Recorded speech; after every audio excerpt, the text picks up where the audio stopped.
Welcome back to Esther Alexis, Body of an Extravert. Welcome back to Esther Alexis, Body of an Extrovert. Tonight I have one of the most elusive guests in our history, my very own sister, Lyne Charles. Give it up in the crowd. Woo! Thank you. Okay, so Lyne, would you like to tell everyone about yourself? Actually, I would prefer not to. I just feel like you gotta. Yeah, I don't want to. How about that? Okay. All right. Let's continue. Next question. All right. So I am Lyne Charles. I am Esther's baby sister, unfortunately. I am a major in sarcasm, in biology, in actuality, and I'm minoring in both math and pre-med. Well, congratulations on graduating this year. I know that it's looking a bit unorthodox, but nonetheless, we are proud of your achievements.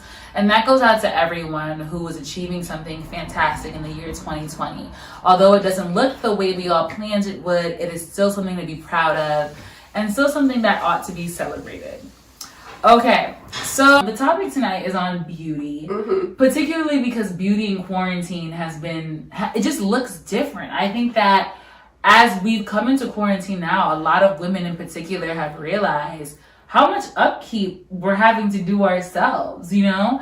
And I can only speak to myself, but I actually feel very much empowered during this time to kind of do my own things. For example, I never do my own nails. But like I saw my nails were getting long and I was like, I'll be my own nail technician. Trust me, they did not come out wonderfully. I mean, they look cute from a distance, I feel like. But I think that these moments allow us to say, hey, I have the capacity to do these things. I have the capacity to work on these things.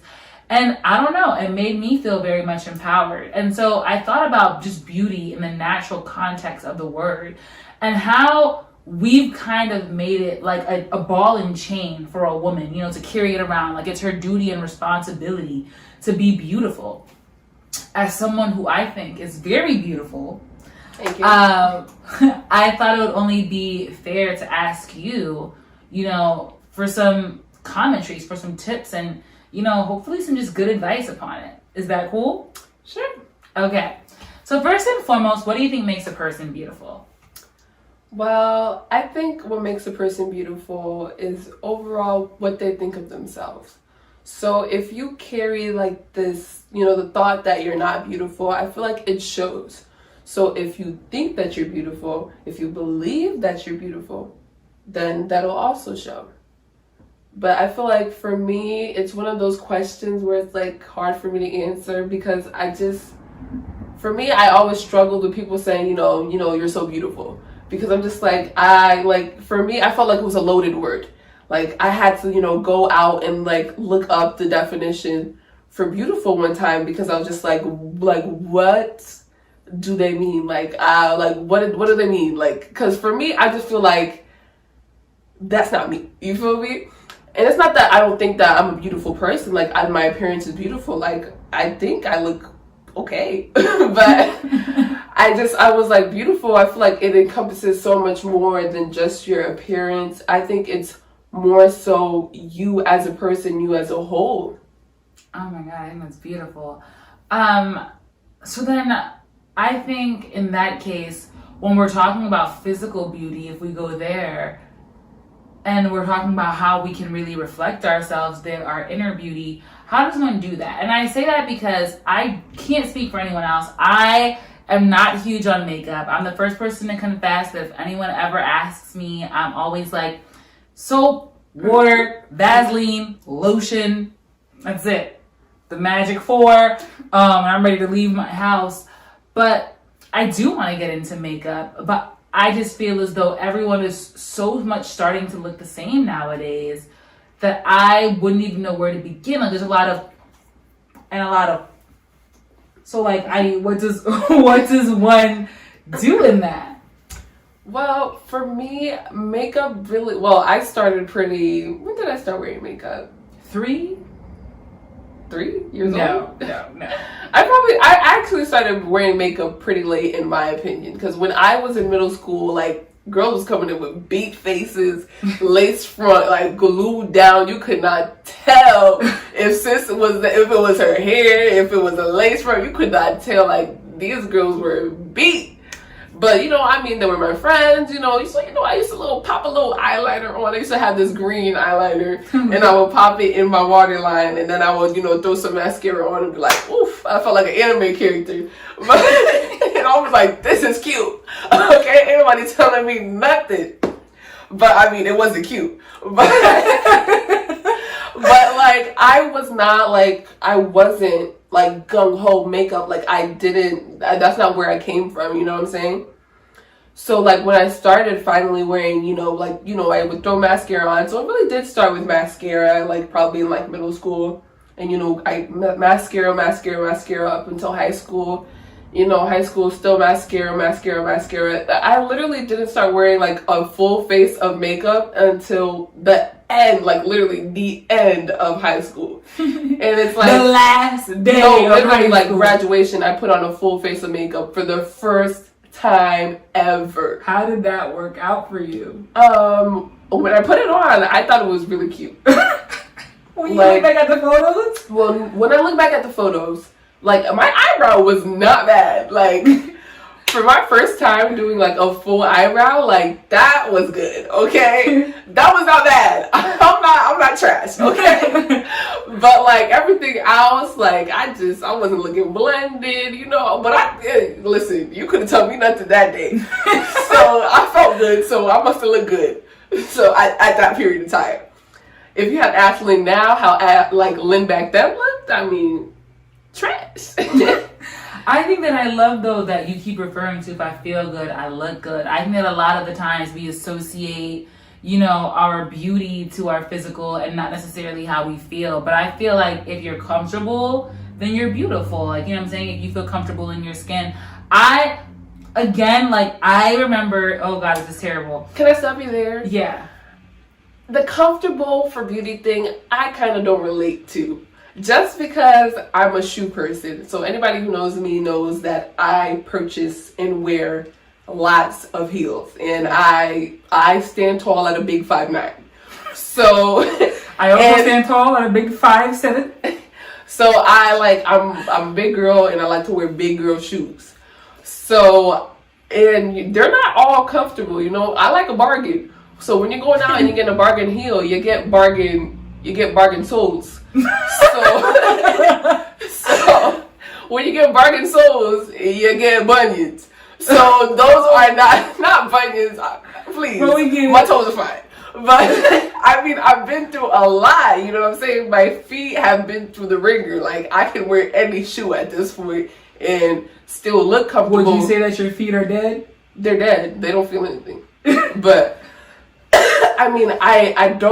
I don't feel comfortable, but I look comfortable. Like, I've mastered it, I feel. But when I say look comfortable, I feel like, maybe I look comfortable. I'm just uncomfortable. So like, in the sense where you were saying that, I think beauty is like when you're most comfortable.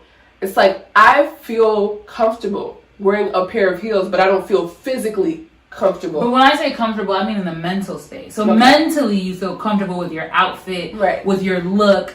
You might not be physically comfortable, right, but that, that works. I don't know if I would call myself a shoe girl. I'm a Vaseline girl. I love to slap that sucker on. But I will say, oh God, what I used to do was I would feel so great in like a blazer and gloves. You know, like the emo gloves from Claire's. Oh God, it was so bad. And like the big bows. I am it was a different time. It was a different time, and I'm saddened to say that I had no friends that told me to stop. Everybody was on it though, so like, it was cute. It was cute, but like, now it's not cute. It was not cute at any point in time that I can recall. But at that time, like, I remember if I put on a pair of gloves, I was like, oh, I'm the baddest in the room. I'm bad, like. And meanwhile, other people were looking at her like, my God, have mercy. But that's what I mean. I think that if you're mentally comfortable in what you are wearing, then you'll feel attractive. You'll feel beautiful. You know what I mean? I think there's a lot to say for that. But more importantly, that even reminds me in feeling comfortable in your own skin. Like, I think I would love to get into makeup. I'm terrified of getting into makeup. I think that makeup is it's just a monster I can't tackle. I think you're overthinking it. It's very intimidating. I feel like the cut crease, the that doesn't have to be you. That really doesn't have to be you. I think it truly is an expression of self. Really, like, whatever you think is cool, you put it on your face.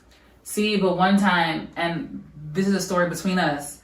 One time, I was in orchestra and my friend had this makeup palette. I had no idea then that she was a fair-skinned young lady and I was obviously a tan-skinned young lady. Yes. And she was like, ooh, throw this green on, this green blue. Yeah, and I was like, absolutely. And I was like, ha ha! And let me tell you, I went to math class the next period. This was in high school. It was like 10th grade. So I was old enough to have eyeballs, but I just didn't know. It was also a dimly lit room. You know, there's not lighting. There's not ring lights in high school. And this young man turned around to me. He was sleeping at first. Did he scream? No. He turned around to me and he said, "You look demotic." Listen, I've been told that before too. And he literally said this, and there was two other guys on the side of me because we were sitting alphabetically, and I just happened to be in the middle of all these guys. And these two guys on the side said, "That is just really not your color. That was a mistake. You looked better with nothing on." And you know, after that, I was like, makeup is not my thing. So that could be a trauma story that makes you scared to get into makeup. I can understand that. So when it comes to makeup, I'm just like, keep it simple. God gave me what he gave me. And I feel like when you accentuate, for example, I love my lips. My lips are one of my favorite assets on my body, which is why I'm a big fan of Vaseline. It moisturizes, it accentualizes, it what's the other word? It emphasizes what I have and what I like. Sort of, kind of. In a very, I think, humble way, modest way. But very humble. But I think that makeup should be just that, accentuating what you already have and, you know, putting that as your feature, you know? So I think it does. And I'm saying that because I feel like it accentuates a lot of people's talents. Like, there are a lot of talented people out there, like, that slay faces like no other. And it's like, it's not even about, you know, like, just, I think of it as a canvas, you know what I'm saying? When, you know, you have your brushes, you have your paint, which is all the what do you call them? Palettes, eyeshadows, colors. Everything. And, you know, it's like you have your base, your primer, you have everything. And it's like, you know, it's like a little time of yourself where you're like putting all this effort into you. You see? And I feel like that's what really makes it like one of those things that people love to do. I think that's why the beauty industry is so successful. Oh, wow. That actually might be legit. I guess I've never thought of it in the way of putting time into you. I think that when you say it like that, it makes me think that maybe that could be part of women's empowerment too. Right. Like that, because oftentimes people are like, "Oh, you're contributing to the beauty, you know, industry. You're giving them millions of dollars because you're not confident." But maybe, in fact, you are confident, and it just makes you feel even better about yourself to express those talents. And I feel like it really is. It's not black and white. Like, a lot of people think that, you know, a lot of non-makeup wearers think, you know, oh, you know, some people need a full face to feel like a human being. Like, that's not the case for everybody out there who wears, you know, a full face of makeup every day. Somebody who wears a full face of makeup every day can just be like, you know what? Like, you know what? I got an extra 30 minutes today. And you know what will make me feel 100% over? Like, I feel 100% right now. But you know what would take it to 150 if I throw this full face on, you know? And then next thing you know, like, you're having a rock star day. Like, it was a good day, but now you're having like a better day than ever. I will admit, when I coerce her into putting makeup on my face, I'm always like, you can't tell me nothing, Bob. Whoever Bob is. But I think that that's a good thing. I think that when we also talk about the beauty industry, though, what comes to mind nowadays when I think of beauty moguls are a very well-known household name, are the Kardashians. The other day I was reading an article and it actually stated that the Kardashian women have actually set a precedence as to what the woman's body should look like for this generation. But So is that a statement that you think is true? yes and no. So a lot of people, if you really know me, you know that's my answer to everything. So yes and no, because I feel like social media also contributed a large part of that. Like, do they pretty much own social media at this point? I mean, damn near. But like, they're not the only people on social media flooding our timelines with these, photoshopped, face-tuned, hourglass bodies that, people are going sick at the gym trying to achieve, their bodies just naturally don't do that, So it's not only the Kardashians who are at fault for it, it's also what we consume. It's actually so funny because I think that what a lot of people don't know, and this is what the article was also saying as well, was that, and this is not to judge the Kardashians at all, I think that what they've done with their, what is really an empire now is phenomenal. I think that each and every one of them has something that they've created from their base, and that's incredible, and that's nothing to knock, because whenever a woman is succeeding, I am there supporting and clapping it up. Go ahead, girl. No, for real, go on and get your thing. But I think that there's also, well, we also have to be realistic with ourselves. This article also mentioned, like, even celebrities such as the Kardashians, Beyonce, like these incredible celebrities that we look to as beauty powerhouses, edit their photos. Like, they edit their photos, and they're the Kardashians, Beyonce, and etc. Right. So then you at home with your humble drugstore kit of makeup, you're trying to achieve something that has filters and on it. It's legitimately not realistic by professionals. I'm not even sure if they run. First of all, their faces are beat by professionals, and then they put a filter on it. It's almost inachievable. And I'm saying that because I think that it's very important that we give ourselves credit, where credit is due, in that you do have to appreciate what you have. I think that it goes a long way appreciating your body, whether you're lanky, whether you're short, whether you're voluptuous, whether you're a little round. Because listen, y'all, I think that everyone's always like, oh, if you're round, you're not beautiful.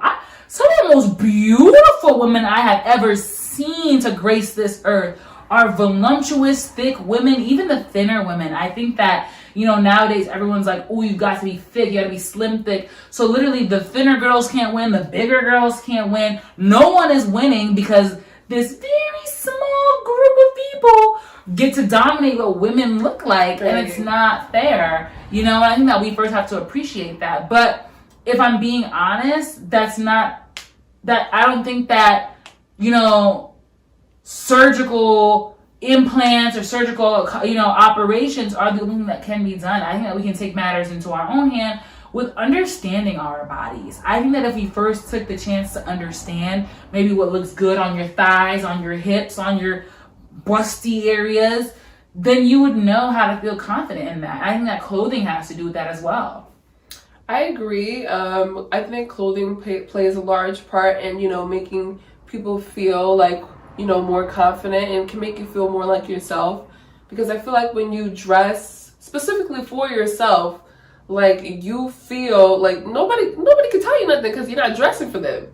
You know what I'm saying? Yes. Like, nobody can have a comment that could really, rock you if you're truly dressing for you. Like, if you're just putting it on for you. Because, listen, when I was back in, middle school, throwing on that green eyeliner, throwing a little mascara on, nobody could tell me nothing because I was putting it on for me. You feel me? Like, nobody could tell me, okay, sis, that was a little much. Could I go back? Even if I went back in time and told myself I was doing much, I'd be like, okay, this bitch is tripping. She's a hater. Like, yeah. Like, I thought it was cute. You feel me? So if I think it's good, it's great.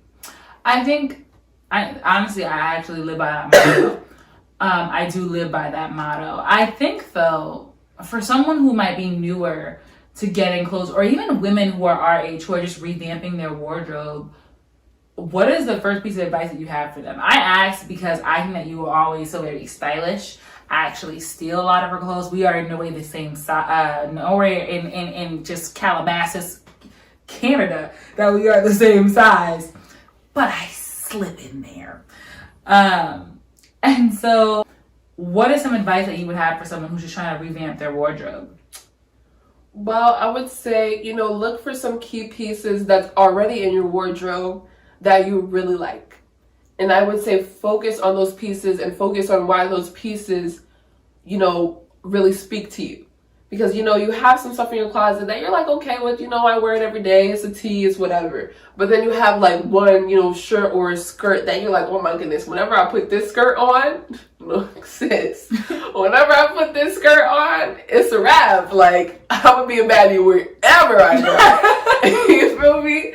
And I feel like you have to understand why those things speak to you. And if it's like, okay, I really like this skirt because, it has a slit in it, or it's satin and I feel like satin is my fabric, or it's it has polka dots and I feel like polka dots is my pattern. You have to figure out why that piece speaks to you and why you like it so much, and go and find that feeling with other items and kind of just build off of it. Mm-hmm.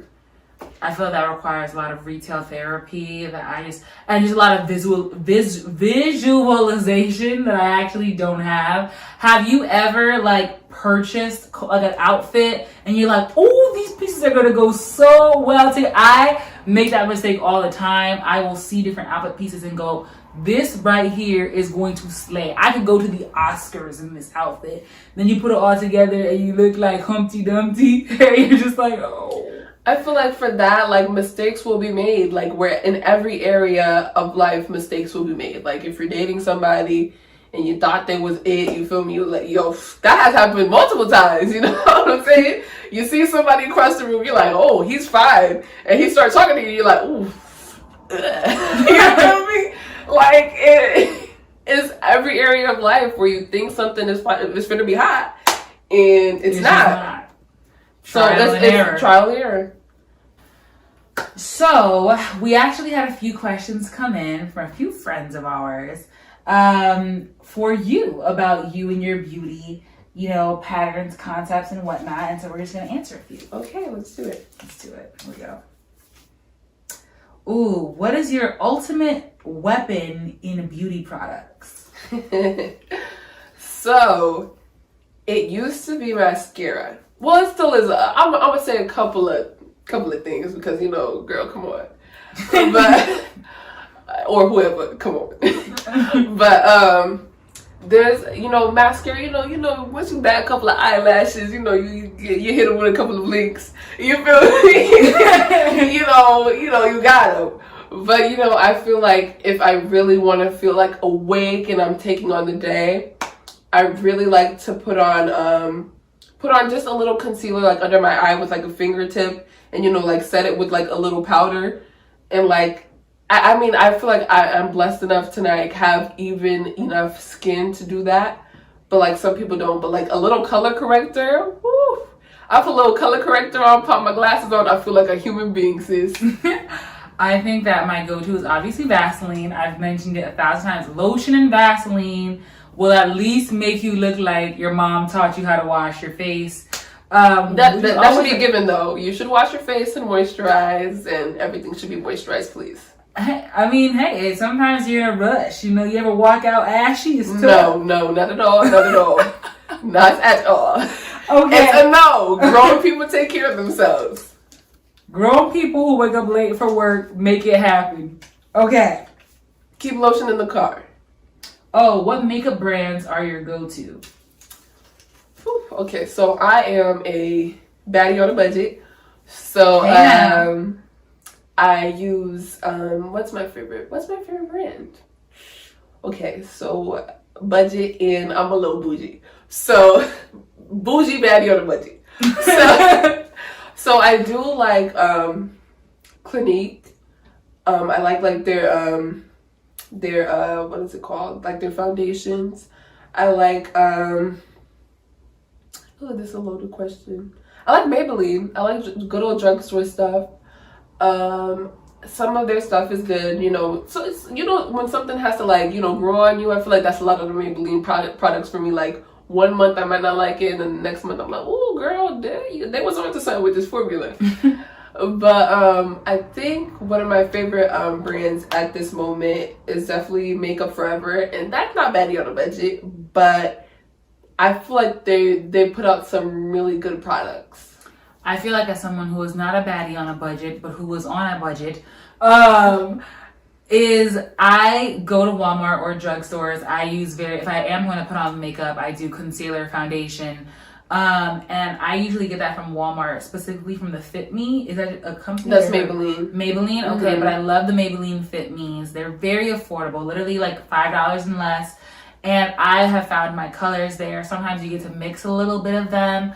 And if I ever want to add mascara or something, I'll always do, what is that drugstore, the CVS one, like the Wet n Wild. The Wet n Wild. Listen, I know I just said I'm not big into makeup, but those little Wet n Wild mascaras for $2 will have you feeling like, good morning. Like, it'll make you feel good. I really don't wear makeup often, but I just feel as though sometimes we're running to a lot of, you know, big name products and brands, and the fact of the matter is you get the same results or similar. Okay, you get agree. Decent results. I do not agree. Okay, I'm not a baddie on a budget. I'm just on a budget, but it'll do the damn thing. That's what I'm saying. Okay, so next question. Ooh, your worst fashion faux pas. So I've been through a lot of trial and error, a lot, and I'm pretty sure I'll probably look back at this video and see what I'm wearing right now and be like, oof, that was rough. But my worst fashion faux pas to date. Oof, damn it. I might have to say it wasn't even an item of clothing. I think it was like relaxing my hair, putting chemical relaxer in my hair. Ooh, yeah. That was tough, like rough, like never again. Speaking of hair faux pas, when I went natural, I actually went natural reluctantly. It was a forced decision. My hair had to essentially be shaved off. No, not even like ripped out. It was ripped out, yeah. Some pieces I had to rip out because the knots and the tangles. A story for another time. Terrible. But essentially my hair was just terrible, and I had bought a wig, I put a curly weave in my head, and I said, you know what, these curls are way too big. I told her. I said I'm gonna cut it and straighten it. Lynn begged me, warned me, pleaded with me not to do it. I went to my friend's house. I had her straighten this wig out. I looked, felt, and smelled like Barbie, like plastic. I think I have bougie, you have to understand. It was really bad. You have to understand that like synthetic hair has its limitations. Like, girl, I got no problem wearing no synthetic hair. You feel me? But like, it's good old synthetic hair, but it has its limitations. You cannot push it. Okay, that was bad though. It was awful. Who? Oh, what makes you feel beautiful?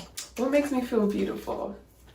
Ooh, I honestly, like, there's something about like waking up in the morning and like looking in the mirror and just being satisfied. I agree. I don't know, like, I don't know what that, like, I don't know what makes me feel like that, but like some days I just feel satisfied. Like some days you just feel like, damn, I'm more than enough, girl. I think that's amazing, because I also, my favorite look ever is a washed face, just a clean face. And again, like, I know that some people may have acne or craters, but like, your face is so beautiful. It's yours. It's unique. It doesn't look like anyone else's. I love that. Okay, this is our last question. What is your favorite accessory? My favorite accessory is a good head of weave. My favorite accessory at the moment is hair. I just love being versatile with hair. And it's not my own at all. Like I gotta leave her be. She has to do her thing. Yeah, protected at all times. But I like wigs, crochets, twists, individuals, feed-ins. I love it all. It's so versatile. You look different. You feel different. It's just a vibe. I feel like every time I get a new hairstyle, which is nothing to be ashamed of, by the way. Not at all. It's incredible. I love being this versatile. I have friends of so many different backgrounds who are like, I love how you change your look all the time. I literally feel like a brand new person every morning. Coming in with a brand new attitude too. I love it. I just love it. But I have to say my favorite accessory, which everyone who knows me knows that purses and sunglasses are my everything. I love the huge reflective sunglasses. You will never see me with a pair of sunglasses on that don't show you your own reflection. That's because I like to observe people, but I don't like them knowing that I'm observing them, because then they start acting out of character. And I want to watch you in your natural habitat, which is weird. But I will say that when it comes to accessorizing, at the end of the day, I just like that there is something else, whether it be a physical thing or something on your face or on your head, that makes you feel like a better version of yourself.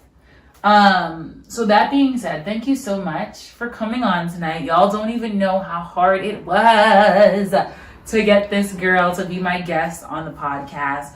We totally appreciate having you here. And I believe you have your own beauty vlog, no? I do not, and I will not. No, she won't. But we really appreciate having you here. And I guess that is all. Please stay safe. Please stay home. And we're thankful to all of those who are working the front lines right now. You guys are truly our heroes. And to all essential workers as well. You guys are doing a phenomenal job, and the work that you are doing is not going unnoticed. That being said, thanks for tuning in to Esther Alexa's Body of an Extrovert. We'll catch you next time. Thanks for tuning in to Esther Alexa's Body of an Extrovert. We'll see you next time.